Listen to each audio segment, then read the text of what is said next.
बिस्मिल्लाहिर्रहमानिर्रहीम। अस्सलाम वालेकुम नाज़रीन, आपका अपना मेज़बान नसीम अकमल ख़ान आपकी खिदमत में हाज़िर है। आज का हमारा सवाल होगा, आप लोगों के से पूछेंगे कि जो मकड़ी होती है जो घर में जाल बनाती है उसकी क्या अलामत होती है, इस बारे में लोगों से पूछते हैं। अस्सलाम वालेकुम जी वाले चने शने विक रहे हैं जी जरूर सही है। अच्छा ये दसो जी मकड़ी घर च जाल बनाती है, अक्सर घर जाले लगे होंगे, औरतां उतारदियां भी हैं, कई नहीं उतारते, इसकी की अलामत होती है घर च अगर जाल बनावे तो? ये जाल बनाए तो न्योस्ती होंदी है, न्योस्ती होंदी है जी। ये जाल बनाए थे, जाल बनाए थे जी हाँ। बड़ी नज़र से जी ठीक है। पता है कुछ नहीं पता। क्यों नहीं पता? घर च जाल कभी नहीं बनया? ਤੁਹਾਡੇ घर च कभी जाल ही नहीं बने आज तक? ਉਹ ਤਾਂ ਨਹੀਂ ਜਾਲੇ ਜਿਹੜੇ ਉੱਤੇ ਹੁੰਦੇ ਲੱਗੇ। ਦਰਮਿਆਨ ਚ ਤਾਂ ਨਹੀਂ ਕਿਧਰੇ ਰਹਿੰਦਾ, ਇੱਥੇ ਤੇ 2 ਮਿੰਟ ਬਾਅਦ ਜਾਲੇ ਬਣੇ ਪਏ ਹੁੰਦੇ ਨੇ ਇਸ ਮੁਲਕ ਦੇ ਵਿੱਚ। ਇਹੀ ਤਾਂ ਖੂਬਸੂਰਤੀ ਹੈ। ਇਹ ਤਾਂ ਬਾਤ ਹੈ, ਤੇ ਤੁਹਾਡੇ ਘਰ ਕਦੀ ਨਹੀਂ ਬਣੇ? ਬਣਦੇ ਰਹਿੰਦੇ ਸ਼ਾਇਦ ਵਾਲੀ ਗੱਲ। ਉਂਝ ਵੈਸੇ ਸ਼ਾਦੀ ਹੋਈ ਹੈ? ਜੀ ਸ਼ਾਦੀ ਹੋਈ ਹੈ। ਮਿਸਿਸ ਤੁਹਾਡੀ ਵੇਖਦੀ ਹੈ? ਚਲੋ ਵੇਖਦੇ ਕੋਈ ਹੀ ਉਹਨਾਂ ਦਾ ਭੰਨ ਤਰੋੜ ਕਰਦੀ ਹੈ ਜਾਂ ਉਹਦੇ ਕੋਲ ਟਾਈਮ ਹੀ ਕੋਈ ਨਹੀਂ? ਟਾਈਮ ਬੱਚੇ ਨੇ ਕਿਹਦਾ ਟਾਈਮ ਹੋਣਾ ਹੈ। ਅੱਛਾ, ਉਂਝ ਦੀ ਅਲਾਮਤ ਕੀ ਹੁੰਦੀ ਘਰ ਚ ਅਗਰ ਜਾਲ ਬਣਿਆ ਹੋਵੇ? 100 ਬਿਮਾਰੀਆਂ ਨੇ ਦੀਆਂ। 100 ਬਿਮਾਰੀ ਜੀ ਹਾਂ। ਤਾਂ ਵੀ ਕੋਈ ਨਹੀਂ ਤਵੱਜੋ ਕਰਦੇ? ਤਵੱਜੋ ਹੁਣ ਦਵਾਈ ਖਾ ਲੈਂਦੇ ਹੋ? ਘਰ ਵਾਲਿਆ ਕਰਨੀ ਹੈ ਕਿ ਦਵਾਈ ਖਾ ਲੈਂਦੇ ਹੋ? ਦਵਾਈ ਕੌਣ ਸਿਖਾਣੀ? ਜਾਲਾ ਨਹੀਂ ਲਾਣਾ, ਦਵਾਈ ਖਾ ਲੈਣੀ। क्या बात नहीं, दिमाग ने की होया मसले नु कोई नहीं बंदा, तां भी तुसी धरना दे के खलोते हो। चलो खलोते रहो, असीं तुहानू मना नहीं ना कीता। अच्छा ये दसो जी घर दे विच मकड़ी जाल बनांदी ओदी अलामत की होंदी है? जी कोई नहीं पता जी।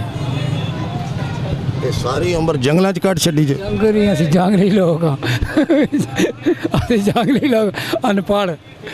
नहीं तो अनपढ़ घर में जो जाते हो और साडी भरजाई जिंदा जी इंशाल्लाह उन्हों की नज़र कभी नहीं पई है? तुहाडी नज़र इतनी कोना ते पैंदी है नहीं कि तुहाडी नज़र इतनी कोना ते पै जाती, उन्होंने होर शायद दिसदी कोई नहीं घर वाले नहीं नहीं वो नमा भी दस जाने असं दस जाने नेरे पे भी ਉਹਦਾ ਨਹੀਂ ਮਾਲੂਮਾਤ ਨਹੀਂ ਉਹ ਨਹੀਂ ਪਤਾ ਲੱਗ ਜਾਂਦਾ। ਦੱਸੋ ਬੇ ਘਰ 'ਚ ਜਿਹੜਾ ਜਾਲਾ ਲੱਗਾ ਹੁੰਦਾ ਉਹਦੀ ਅਲਾਮਤ ਕੀ ਹੁੰਦੀ? ਲੱਗਾ ਹੋਵੇ ਤੇ ਕੀ ਫਾਇਦਾ ਉਹਦਾ?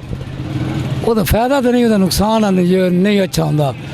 ਅੱਜ ਸਮਝ ਇਹ ਜੀ ਨੌਸਤ ਹੁੰਦੀ ਹੈ ਇਤਨਾ ਕਿ ਸੁਣਿਆ।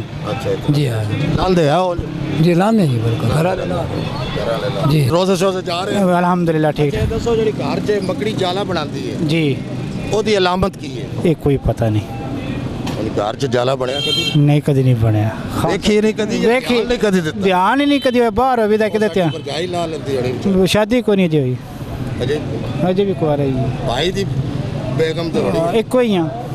ਦਮ ਦਾ ਦਮ ਧੋਖਾ ਲਗਾ। ਚਲੋ ਅੱਲਾਹ ਤੁਹਾਨੂੰ ਸਲਾਮਤ ਰੱਖੇ ਜਨਾਬ। शादी तो बाद चीज़ चेक ਜ਼ਰੂਰ ਕਰਾਂਗੇ। ਆ ਤੁਹਾਨੂੰ ਤਾਂ ਪਤਾ ਹੋਣਾ। मन पता पश्तो है, पश्तो में बताओ ये जो मकड़ी जाल बनाती है घर में इसकी क्या वजह, क्या अलामत होती है? ये हमें पता नहीं है। आपके घर में कभी जाल बनाती नहीं? नहीं बनाई नहीं आज तक? नहीं पहाड़ों में रहती? नहीं पहाड़ों में नहीं रहते हम, जंगल में रहते? नहीं प्लस्तर है उसका हमारा घर। अच्छा, प्लस्तर में भी जाल कभी इधर तो बन जाते हैं, इधर हमारे तो उधर नहीं वो तो दवाई फेंकते हैं। जी दवाई तो फेंकते हैं लेकिन सवार का तरौंका लगाते हैं। ठीक ठाक है। पहले तो दसो भी तुसी कमजोर बड़े होंदे जांदे हो। बस रमज़ान दे रोज़े रख रहे हैं, इस वजह तो थोड़ी कमज़ोरी हो गई। ये वैसे जेड़ी रमज़ान च तुहाडी कमजोरी मैं वेखी है ना, ये मैं होर किधरे नहीं वेखी भाईजान। फिर थोड़ा बहुत असरात होंदे। तूफानी किस्म का मेरा ख्याल माल उड़ा रहे हो। जी बिल्कुल बिल्कुल। अच्छा सारे दसो जी घर दे विच मकड़ी जाल बचांदी ओदी अलामत की है? अलामत है गंदगी होएगी तो उत्थे आ जाएगी, वो अपना जाला बना लेगी। जाले वैसे कदी तो सलाह है ना जी अज तक कोई जाला ना ना तवज्जो ही नहीं दी ना जी ना।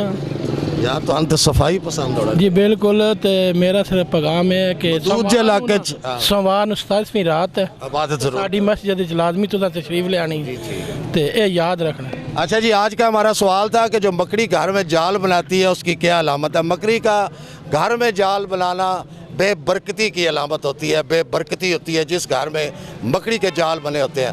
इसके साथ ही कैमरामैन बाबर शहजाद के साथ नसीम अकमल ख़ान आपसे इजाज़त चाहता है। हमेशा खुश रहें, दूसरों को भी खुश रखें जो आपको खुश रखना चाहते हैं, और हमारे लिए भी दुआएं करें। अल्लाह हाफिज़।